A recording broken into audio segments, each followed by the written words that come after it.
السلام عليكم ورحمة الله وبركاته. نحمده ونستعينه ونستغفره ونؤمن به ونتوكل عليه ونعوذ بالله من شرور أنفسنا ومن سيئات أعمالنا. من يهده الله فلا مضل له ومن يضلله فلا هادي له. ونشهد أن لا إله إلا الله وحده لا شريك له. ونشهد أن سيدنا ونبينا ومولانا محمدا عبده ورسوله. إن الله وملائكته يصلون على النبي يا أيها الذين آمنوا صلوا عليه وسلموا تسليما. اللهم صل على سيدنا مولانا محمد وعلى آل سيدنا مولانا محمد بشر ليس كالبشر يكوت حجار ليس كالحجر. اللهم صل على سيدنا مولانا محمد وعلى آل سيدنا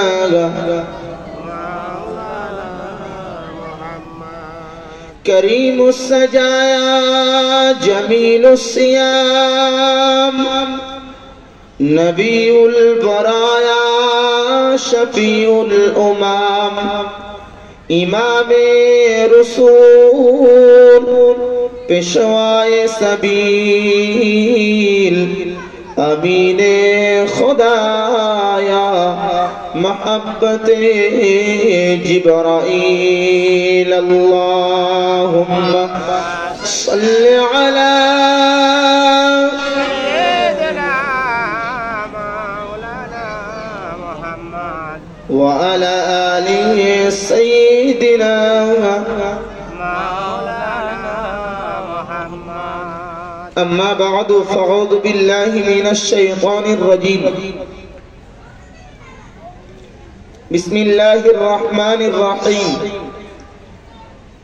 نحن نزلنا القرآن وإنا له لحافظون. وقال رسول الله صلى الله عليه وسلم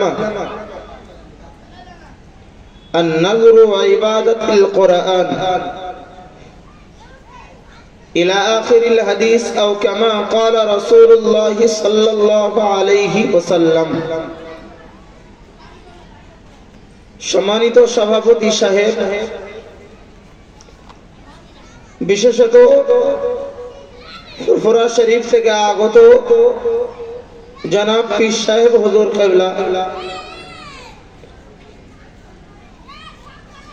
সদ্য বিদায়ী মৌলানা শফিকুল ইসলাম সাহেব,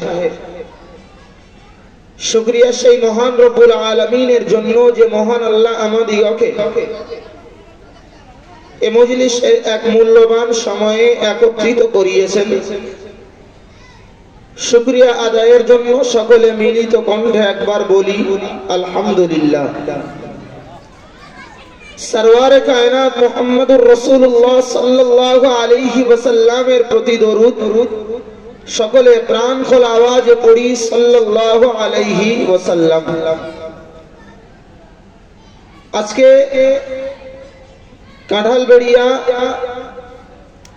হাফিজিয়া সিদ্দিকিয়া কোরআনিয়া মাদ্রাসা ঐতিহাসিক ইসালে সওয়াবের আজ 38তম বর্ষ। এই ইসালে সওয়াবের এক মূল্যবান সময়ে আমি আপনাদের সম্মুখে উপস্থিত। কোরআন শরীফের সূরা হিজর থেকে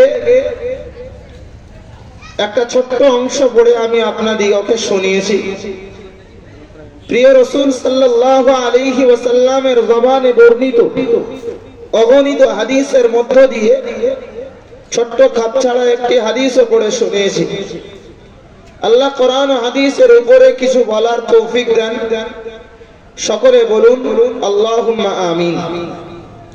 বাকি আপনাদের মতো মুরব্বী বাবাজিদের দোয়া আল্লাহ পাকের মোবারক মর্জি। ভাই, আমি যে আয়াতটি পড়েছি আপনাদের মুখে, আয়াতটি হলো নাহনু নাযালনা যিকরা ওয়া ইন্না লাহু লাহাফিজুন। মহান আল্লাহ গোটা উম্মাত দিগকে লক্ষ্য করে পৃথিবীর সমূহ জিন ও ইনসান দিগকে লক্ষ্য করে বললেন, হে পৃথিবীর মানুষেরা, আমি তোমাদের মাঝে একটি কিতাব পাঠিয়েছি যার নাম হলো কোরআন। এই কোরআনকে আমি তোমাদের মাঝে পাঠিয়েছি। নাযালনা যিকরা ওয়া ইন্না লাহু লাহাফিজুন। আর ওই কোরআনের সংরক্ষণের দায়িত্ব আমি নিজেই ওই কোরআনের সংরক্ষণের দায়িত্ব নিলাম। জোরে বলুন সুবহানাল্লাহ। ভাই, পৃথিবীতে এমন কোন কিতাব নেই যে কিতাবে বিকল্প কোন কিতাব আজ পর্যন্ত কোরআনের বিকল্প করে দুনিয়ার মাটিতে প্রকাশ পেয়েছে। পৃথিবীতে এমন কোন কিতাব পৃথিবীর মাটিতে নেই। কারণ এই কোরআনের ব্যাপারে মহান আল্লাহ নিজেই দায়িত্ব নিয়ে বললেন, নাহনু নাযালনা যিকরা, আমি এই কোরআন পাঠিয়েছি, ওয়া ইন্না লাহু লাহাফিজুন, আর এর সংরক্ষণের দায়িত্ব আমি আল্লাহ নিজেই নিয়েছি। জোরে বলুন সুবহানাল্লাহ। ভাই, গোটা পৃথিবীর মাটিতে তৎকালীন আরব সমাজে মানুষের ভাষাও যেমন ছিল আরবি, তেমন আরবি ভাষায় তেমন মানুষের ভিতরে প্রচুর পরিমাণে কাব্য তথা কবিতা তাদের ভিতরে প্রচলন প্রচুর পরিমাণে ছিল। তৎকালীন সময়ে বিখ্যাত বিখ্যাত কবিরা কাবা শরীফের গায়ে কবিতা লিখে আর সেগুলোকে লটকে দিত। যার কবিতা সবচাইতে বেশি প্রাধান্য পাবে সেই ছিল সেই যুগের সবচাইতে বড় কবি। ভাই, প্রিয় রাসূল সাল্লাল্লাহু আলাইহি ওয়াসাল্লাম ধরা পৃষ্ঠে এলেন। তার 40 বছর পর মহান আল্লাহ কোরআনের আয়াত নাযিল করে বললেন, হে পৃথিবীর মানুষেরা, আমি আমার নবীকে পাঠিয়ে তার উপরে কোরআন প্রেরণ করেছি। আর মহান আল্লাহ তার নবীকে লক্ষ্য করে বললেন, হে নবী, ওয়া আনদির আশিরাতাকাল আকরাবিন, তুমি মানুষের কাছে কোরআনের আয়াতগুলো মানুষের কাছে তোমার আকরেবা যারা তার দাওয়াতটা তুমি দিয়ে দাও। জোরে বলুন সুবহানাল্লাহ। প্রিয় রাসূল সাল্লাল্লাহু আলাইহি ওয়াসাল্লাম যখন কোরআনের প্রচার দিতে গিয়েছেন, তখন মানুষেরা যেন এক হতচৈতন্য তথা এক তাজ্জব হয়ে গেল। কারণ সে সময় ছিল, কি বলেছি, প্রচুর কবিতার প্রচলন। মানুষ প্রচুর পরিমাণে কবিতা লিখত। তা কোরআন আপনি খুলে দেখুন, কোরআনের প্রত্যেকটা আয়াত একটা আয়াতের সঙ্গে আর একটা আয়াতের ছন্দের একটা মিল আছে। আলহামদুলিল্লাহি রাব্বিল আলামিন আর রহমানির রহিম মালিকি ইয়াউমিদ্দিন, যেমনটা কবিতাতে থাকে তেমনটা কোরআনের আয়াতে প্রত্যেকটা আয়াতের শেষের শব্দগুলো একের পর এক ছন্দের মতো মিলিত অবস্থায় মহান আল্লাহ কোরআনকে নাজিল করেছেন। বলুন সুবহানাল্লাহ। ও মুসলমান বাবাজিরা আমার, শুনে রাখুন, আল্লাহ পাকের রাসূল সাল্লাল্লাহু আলাইহি ওয়াসাল্লাম মক্কা সমাজে তিনি যখন কোরআনের প্রচার দিয়েছেন, ভাই আমার মনে রাখুন, আল্লাহ পাকের রাসূল সাল্লাল্লাহু আলাইহি ওয়াসাল্লাম একের পর এক যখন কোরআন তিনি শোনাতে লেগেছেন, মক্কার ওই সমস্ত মানুষেরা তখন বলতে লাগলো, মুহাম্মদ মনে হয় কোন কবির কবিতা এসে এসে পড়ে শোনায়। মুহাম্মদ কোন কবির কবিতা এসে পড়ে শোনাচ্ছে। কারণ একটার পর একটা আয়াতের মিল রয়েছে যার ভিতরে, যেমন ওয়াশ-শামসি ওয়া দুহাহা ওয়াল কমারি ইযা তালাহা, এরকম একটার পর একটা মিল রয়েছে। ও মুসলমান বাবাজিরা আমার শুনে রাখুন, ও ভাই আমার মনে রেখে দিন, আল্লাহ পাকের কোরআন পরিষ্কার বিবরণ দিয়েছে।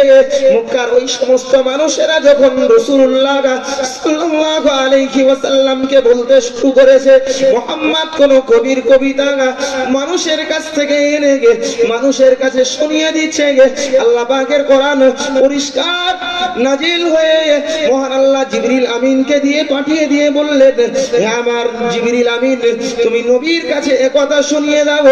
প্রিয় রাসূল সাল্লাল্লাহু আলাইহি ওয়াসাল্লামের কাছে জিবরিল আমিন আলাইহিস সালাতু ওয়াস সালাম এসে শুনিয়ে দিল, হে আমার নবী আপনি শুনুন, মানুষ দিগকে বলে দাও, না না কোরআন কোন কবির কবিতা নয়, ওমা হুয়া বিকাউলি শাইর, মুহাম্মাদুর রাসূলুল্লাহ সাল্লাল্লাহু আলাইহি ওয়াসাল্লাম মানুষের কাছে যেগুলোকে প্রচার করছে এটা তো কোন কবির কবিতা নয়। জোরে বলুন, এটা কোন কবির কবিতা নয়, এটা মানুষের কাছে তুমি এই মেসেজটা দিয়ে দাও। এটা কি? তানজিলুম মির রাব্বিল আলামিন, এটা হলো আল্লাহর অবতারিত ভার্সন। একবার জোরে বলুন সুবহানাল্লাহ। ও মুসলমান বাবাজিরা আমার শুনে রাখুন, ও ভাই আমার মনে রেখে দিন, গোটা মক্কার পরিবেশে আমি আপনাদিগকে বলেছি বাবা, গোটা মক্কার পরিবেশে সেই সময় মানুষের ভিতরে তখন কবিতার প্রচলন প্রচুর পরিমাণে ছিল বাবা। আল্লাহ পাকের রাসূল সাল্লাল্লাহু আলাইহি ওয়াসাল্লাম যখন কোরআনের আয়াতগুলো মানুষের কাছে পৌঁছে দিতে গিয়েছেন, ও মুসলমানেরা মনে রাখুন, আল্লাহ পাকের রাসূল সাল্লাল্লাহু আলাইহি ওয়াসাল্লাম পৌঁছে দেওয়ার পরে দেখতে পাওয়া গিয়েছে মানুষগুলো তৈরি করলো কি একের পর এক কবিতা নিয়ে মানুষেরা প্রিয় রাসূল সাল্লাল্লাহু আলাইহি ওয়াসাল্লামের কাছে এসে হাজির হলো। ও মুহাম্মদ দেখো, তুমি তো বলছো এগুলো কবির কবিতা নয়, কবিতায় যেমন একটা ছন্দের পর একটা মিল রয়েছে, তোমারটা না ওরকম একটা মিল রয়েছে। মুহাম্মাদুর রাসূলুল্লাহ সাল্লাল্লাহু আলাইহি ওয়াসাল্লাম যেন একটু চিন্তিত হয়ে গেলে। ও মুসলমান বাবাজিরা আমার শুনে রাখুন, ও ভাই আমার মনে রেখে দিন, আল্লাহ পাকের কোরআন শরীফের ভিতরে মহান আল্লাহ পরিষ্কার জানিয়ে দিয়েছেন, রাসূলুল্লাহ সাল্লাল্লাহু আলাইহি ওয়াসাল্লাম যখন কিংকর্তব্য বিমূঢ় তিনি যখন ভাবতে শুরু করেছেন বাবা, আল্লাহ পাকের কোরআন পরিষ্কার নবীর উপরে নাজিল করে দিয়ে মহান আল্লাহ জানিয়ে দিয়েছেন, কুল্লামান ইজতামাআতিল ইনসু ওয়াল জিন্নু, হে আমার নবী আপনি শুনুন, গোটা পৃথিবীর মানুষ দিগকে আর গোটা পৃথিবীর জিন জাতিকে বলে দাও, তারা একত্রিত হয়ে আমার কোরআনটাকে বিকল্প কোন কোরআনের সূরা হিসাবে, বিকল্প কোন কোরআনের সূরা হিসাবে নকল করে যদি তারা আনতে পারে, আল্লাহ পাকের কোরআন শরীফের ভিতরে পরিষ্কার জানিয়ে দেওয়া হয়েছে, লা ইয়াতুনা বিমিসলিহি, তারা আনতে তো যেমন পারলো না। ভাইরা আমার মনে রেখে দিন, কোরআন শরীফে পরিষ্কার মহান আল্লাহ জানিয়েছেন, ওয়ালাউ কানা বা'দুহুম লিবা'দিন যাহিরা, মহান আল্লাহ পাকের কোরআন শরীফের ভিতরে মহান আল্লাহ তার নবীকে লক্ষ্য করে বললেন, হে আমার নবী আপনি শুনুন, ওদেরকে জানিয়ে দিন, না না ওরা যারা বলছে কোরআনটা কোন কবির কবিতা, কোরআনের মতো কোন কোরআন তারা বানিয়ে এনে দেখা সম্ভব বলে মনে হয় কি? কোরআনের কোন কোরআন ওরা বানিয়ে এনে দেখা অন্তত। ও মুসলমান বাবাজিরা আমার শুনে রাখুন, মহান আল্লাহ গোটা জিন জাতি আর ইনসান জাতি তথা মানব জাতিকে লক্ষ্য করে চ্যালেঞ্জ করেছেন। আর আমার মনে রেখে দিন, গোটা কোরআন শরীফের ভিতরে পরিষ্কার মহান আল্লাহ বিবরণ দিয়েছে, ওরা যখন না না সকলে মিলে তখন কোরআনের বিপক্ষে কোন কোরআনের আয়াত যখন নকল করে আনতে পারলো না, মহান আল্লাহ পরিষ্কার করে বললেন, হে আমার নবী তুমি শোনো গো, ইন কুনতুম ফি রাইবিন মিম্মা নাযালনা আলা আবদিনা ফাতু বিসূরাতিন মিন মিসলিহি ওয়াদউ শুহাদাআকুম মিন দুনিল্লাহি ইন কুনতুম সাদিকিন। ওরা যদি সত্যবাদী হয় কোরআনের একটা ছোট্ট সূরার বদলে আর একটা ছোট্ট সূরা তৈরি করে এনে দেখা। গোটা কোরআনটা ওদের নকল করে আনতে হবে না। কোরআনের ছোট্ট একটা সূরা, সবচেয়ে যে সূরাটা সবচেয়ে ছোট আমরা জানি সূরা কাউসার, ওরা ওই সূরা কাউসারের নকল করে এনে দেখা। আজও পর্যন্ত কোন মায়ের সন্তানের এমন সৎসাহস হয়েছে যে কোরআনের বিপক্ষে কোনো একটা সূরা, কোন একটা আয়াত নকল করে আনতে পেরেছে, এরকমটা আছে? জি না, নেই। কেন? ও মুসলমান বাবাজিরা আমার শুনে রাখুন, ও ভাই আমার মনে রেখে দিন, ওজন্যই তো আল্লাহর কোরআনে জানিয়ে দিয়েছেন, এ দুনিয়ার মানুষ তোমরা শুনে রাখো, আমি আল্লাহ জানিয়ে দিলাম পরিষ্কার, দুনিয়ার মানুষ তোমরা শুনে রাখো, নিশ্চয়ই তোমরা তোমাদের কাছে আমি আল্লাহ যে কোরআন নাজিল করেছি পৃথিবীর কোন ইনসানের ওটা নয়, পৃথিবীর কোন ইনসানের কিতাব নয়, পৃথিবীর কোন মানুষের ওটা কিতাব নয়। ভাই আমার মনে রাখুন, ওই যে কিতাব নাযিল হয়েছে তানজিলুম মির রাব্বিল আলামিন, ওটা তো আল্লাহর অবতারিত ভার্সন। জোরে বলুন সুবহানাল্লাহ। ওটা তো মহান রবের পক্ষ থেকে। তোমরা যারা দুনিয়ার মাখলুকের সাহায্য নিচ্ছ এটা জেনে রাখো, ওটা পৃথিবীর মাটিতে কোন মাখলুকের দ্বারা সম্ভব নয়। যখন কোরআনে ওজন্য এসেছে অন্য এক আয়াতে, যখন কোন মানুষ এই কোরআনের বিপক্ষে কথা বলতে গিয়েছে, হয় মহান আল্লাহ তাকে হেদায়েত দিয়েছেন, আর না হয় তার অন্তরটা এমন ঘুরিয়ে দিয়েছেন সে পুরো গুমরাহিতে চলে গেছে। ও মুসলমান বাবাজিরা আমার শুনে রাখুন, ও ভাই আমার মনে রেখে দিন, পরিষ্কার তারিখের কিতাবের ভিতরে পরিষ্কার উল্লেখিত রয়েছে বাবা আল্লাহ পাকের রাসূল সাল্লাল্লাহু আলাইহি ওয়াসাল্লামের কাছে যে কোরআন নাযিল হয়েছে, আল্লাহ পাকের রাসূল কাবা চত্বরের ভিতরে তিনি নানা রাতের অন্ধকারে মক্কার কুফারে কুরাইশরা রাসূলুল্লাহকে দেখলে তারা অত্যাচার করবে, সেজন্য রাতের অন্ধকারে তিনি কাবা চত্বরে বসে বসে কোরআন পড়ছেন। বাবা আল্লাহ পাকের রাসূল সাল্লাল্লাহু আলাইহি ওয়াসাল্লাম জানেন না পিছন থেকে কাফের রাসূলুল্লাহর বড় বড় শত্রুরা এসে কোরআন শুনতে লাগতো। জোরে বলুন সুবহানাল্লাহ। জি, এরকম ঘটনা আপনারা প্রচুর শুনেছেন। আবু জেহেল একদিন গিয়েছিল নাকি? জি, আবু জেহেল একদিন গিয়েছে কোরআন শুনতে, অপোজিটে আবু জাহেলের যারা লোক লস্কর তারাও গেছে। যাওয়ার পরে কোরআনের আয়াত অবতীর্ণ হচ্ছে, আর যার কাছে কোরআনের আয়াত অবতীর্ণ হচ্ছে সেই বিশ্ব মানবতার মূর্ত প্রতীক মহামানব রাসূলুল্লাহ সাল্লাল্লাহু আলাইহি ওয়াসাল্লাম কোরআন তেলাওয়াত করছে, তার কাছ থেকে সরে আসা সম্ভব কি? ও মুসলমান বাবাজিরা আমার শুনে রাখুন, ও ভাই আমার মনে রেখে দিন, আল্লাহ পাকের রাসূল সাল্লাল্লাহু আলাইহি ওয়াসাল্লাম কোরআন তেলাওয়াত করছেন। বাবা না মক্কার সবচেয়ে বড় বড় লিডার যারা কাফের সম্প্রদায়ের, রাসূলুল্লাহর সবচেয়ে জানের শত্রু যারা, তারা গিয়ে রাসূলুল্লাহ সাল্লাল্লাহু আলাইহি ওয়াসাল্লামের তেলাওয়াত শুনছেন। বাবা আল্লাহ পাকের রাসূল সাল্লাল্লাহু আলাইহি ওয়াসাল্লাম তিনি নীরব তিনি রাতের অন্ধকারে কোরআনের আয়াত তেলাওয়াত করছেন। ভাই আমার মনে রাখুন, আল্লাহ পাকের রাসূল সাল্লাল্লাহু আলাইহি ওয়াসাল্লাম জানেন না কাবা চত্বরের বাইরে আবু জাহাল ওতবা সাহেবা তারা রয়েছে। ভাই আমার মনে রেখে দিন, সকালের আবার পরিষ্কার হয়ে গিয়েছে, কিন্তু দেখতে পাওয়া গিয়েছে তাদের তো এরকম কোন মানসিকতা তৈরি হয়নি, সকাল হয়ে গেলে মানুষ আমাকে দেখে ফেলবে এরকম কোন টেন্ডেন্সি তাদের তৈরি হয়নি। সকাল হয়ে গেলে মানুষ আমাদের দেখবে এরকম কোন মাথায় চিন্তা ধারণা নেই। শুনতে শুনতে সকাল হয়ে গেছে। সকাল যখন হয়ে গেছে, রাসূলুল্লাহ সাল্লাল্লাহু আলাইহি ওয়াসাল্লাম ওদেরকে দেখতে পাইনি। অপোজিটে যারা ছিল আর এদিকে আরেক দল ছিল, দুজনের সঙ্গে দেখা। কি ব্যাপার, কোথায় ছিলিস?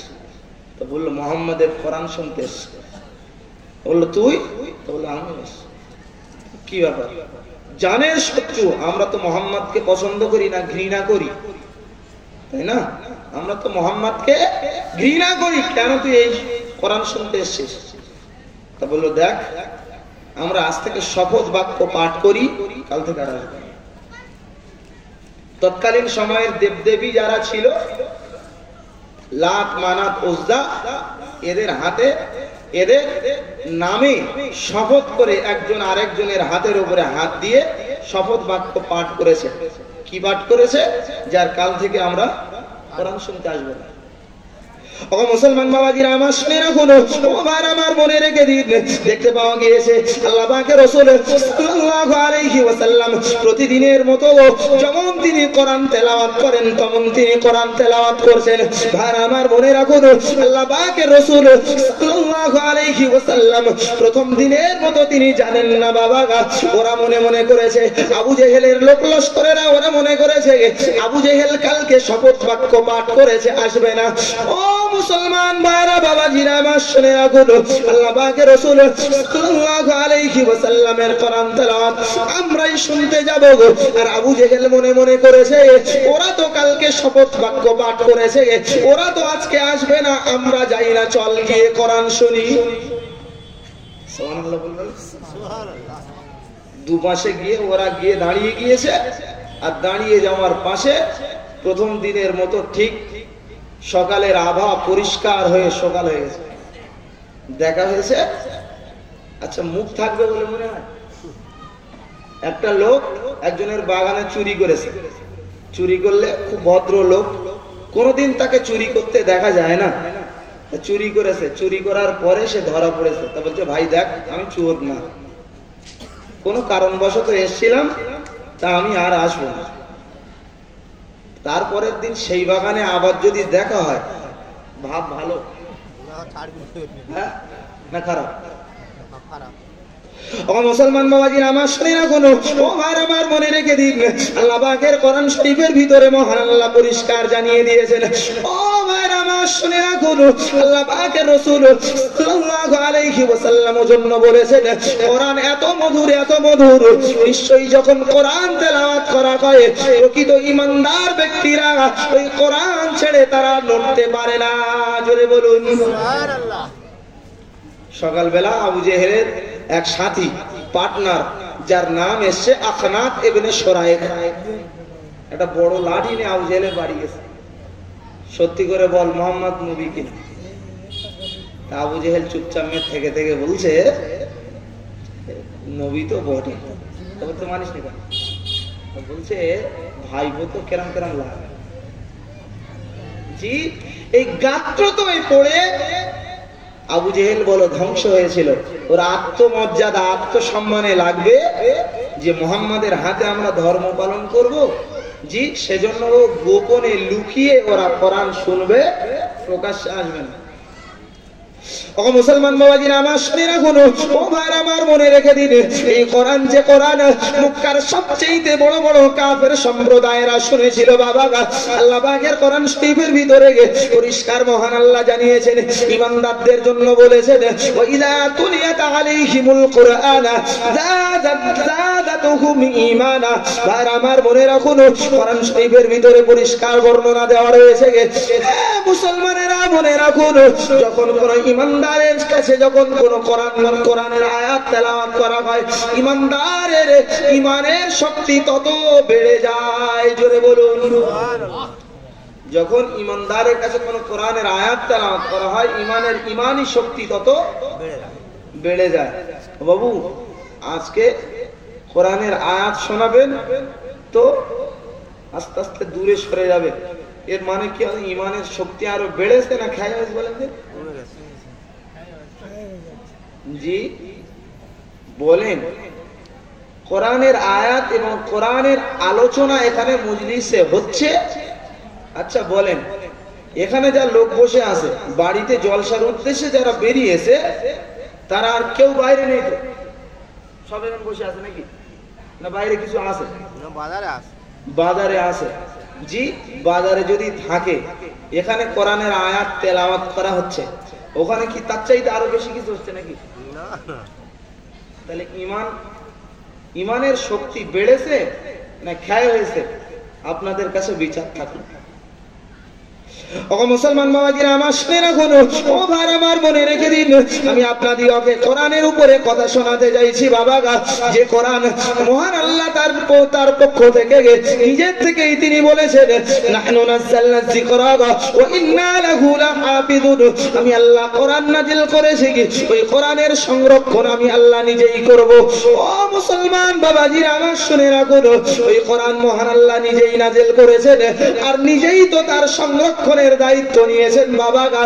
আমি আপনাদিগকে বলবো, পৃথিবীর যদি গোটা কোরআন এক মুহূর্তের ভিতরে যদি পুড়িয়ে দেওয়া হয়, একটু দয়া করে কি বলবেন, কোরআন কি বিদায় হবে? কোরআন বিদায় হবে না। কোরআন বিদায় হওয়া তো দূর কি বাত, সঙ্গে সঙ্গে জীবন্ত কোরআন এসে হাজির হয়ে যাবে। জোরে বলেন জীবন্ত কোরআন কারা বলেন? সঙ্গে ভালো আটা অভ্যস্ত হয়ে গেছে। জীবন্ত কোরআন যারা এক জায়গায় দাঁড়ালে, এমনও ছাত্র রয়েছে যারা কিনা দাঁড়ালে না, এক জায়গায় দাঁড়িয়ে অন্তত গোটা কোরআন শুনিয়ে দেওয়ার ক্ষমতা রাখে। আছে না? প্রচুর আছে বাবু। মহান আল্লাহ না এদের ফলটাকে বেছে নিয়েছে। আমি এই কথাটা কেন বলছি একটু পরে বুঝবেন। আমার বিদায়, আমার পূর্বে মৌলানা শফিকুল ইসলাম সাহেব একটা আয়াত পড়ছিলেন, আমি শুনেছি যে আয়াতটা হলো আর রহমান, সূরা রহমানের প্রথমের কয়েকটা আয়াত পড়েছে। আর রহমান আল্লামাল কোরআন খলাকাল ইনসান পড়েছে না? আপনারা যারা ছিলেন তারা শুনেছেন। শব্দের অর্থ হলো আর রহমান, এ দয়াময়। তা বান্দা আল্লাহকে বলছে যে হে দয়াময়। তা আল্লাহ বান্দাকে জিজ্ঞেস করছে কে দয়াময়? আল্লাহ নিজেই বলছেন আর রহমান, আমি দয়াময়। বান্দা আল্লাহকে জিজ্ঞাসা করছেন কোন দয়াময়, কে দয়াময়? আল্লাহ তার নিজের জবাবি আয়াতে নিজেই। মাদ্রাসা আর কোন কোরআনের শিক্ষা প্রতিষ্ঠানে কোনদিন মদের বোতল পাওয়া গেছে বলে মনে হয়? বলতে পারবে? কারণ এখানে কি হয় বলেন দিন, এখানে শিক্ষা অর্জন করে হয় আলেম, শিক্ষা অর্জন করে হয় কোরআনের হাফেজ। এখানে শিক্ষা অর্জন করে হয় কি প্রকৃত মানুষ। বাবু সেখানটাই তো দেখা গেল বড় শিক্ষা নিতে গিয়ে, আমি সবার বলছি না, বড় শিক্ষা নিতে গিয়ে দেখা যায় মাতাল হয়েছে নাকি? প্রচুর রয়েছে, রাম রয়েছে, যেখানটায় ক্লাসের ভিতরে ছাত্ররাও বসে রয়েছে মদ খেয়ে। আচ্ছা এটা কি ছাত্র না জানোয়ার? আমার এই কথা বিশ্বাস হয় না আপনাদের? কথা বলে ছাত্র না জানোয়ার? বাবু এরকম কোন প্রতিষ্ঠান আছে কোরআনের প্রতিষ্ঠান যেখানটায় এরকম দৃশ্য দেখা গেছে? ও মুসলমান বাবাজিরা আমার শুনে রাখুন, ও ভাই আমার মনে রেখে দিন। ওজন্যই তো মহান আল্লাহ পরিষ্কার করে বলেছেন, হে বিশ্ববাসী তোমরা শুনে রাখো যে আল্লাহ তোমাদিগকে কোরআন শিখে মানুষ হিসাবে, প্রকৃত মানুষ হিসাবে রেখে দিন। কোরআন শরীফে ওজন্য পরিষ্কার মহান আল্লাহ জানিয়েছেন যারা প্রকৃত ঈমানদার হবে, হাফিজিনা লিহুদুদিল্লাহ, আল্লাহর হুদুদ গুলো মহান আল্লাহ যেভাবে এই কোরআনের ভিতরে তিনি পেশ করেছেন, ভাই আমার মনে রাখুন পৃথিবীর মানুষেরা ওই হুদুদ গুলো তথা বিধান গুলো, মহান আল্লাহর বিধান গুলো, মহান আল্লাহর হুকুম আর হারাম গুলো তারা পুঙ্খানু ভাবে তারা মান্যতা দেবে। জোরে বলুন সুবহানাল্লাহ। জি, যারা প্রকৃত ঈমানদার হবে তারা কিনা প্রকৃত ভাবে সেই হুদুদ গুলো তারা মানবে। আর যারা প্রকৃত ঈমানদার না হবে বলে তারা যখন ছেড়ে দেবে, তারাই তো সেই সময় মানুষগুলো তখন খসারাতের ভিতরে ঢুকে যাবে, মানুষগুলো তখন ধ্বংসের ভিতরে ঢুকে যাবে। এ কথাই আমি আপনাদিগকে বলতে চাইছি। আজকে কোরআনী আইনায় আমরা বসেছি, কোরআনের কারখানায় বসেছি। আজকেও সম্ভবত ছেলেরা পাগড়ি নেবে, দুজন ছেলে পাগড়ি নেবে যারা মুকাম্মাল হাফেজ হয়েছে। এই কোরআনের আঙিনায় কোরআনটা যে কত মাহাত্ম্য আমাকে বলতে দিলে আমি এখন ঘন্টা 2 চালিয়ে দেব। যতটুকু বলেছি কোরআনের উপরেই কথা বলার চেষ্টা করেছি। মহান আল্লাহ আমাদিগকে এই কোরআনের সংস্পর্শে থাকার মতো তৌফিক এনায়েত করেন। সকলে বলুন আল্লাহ।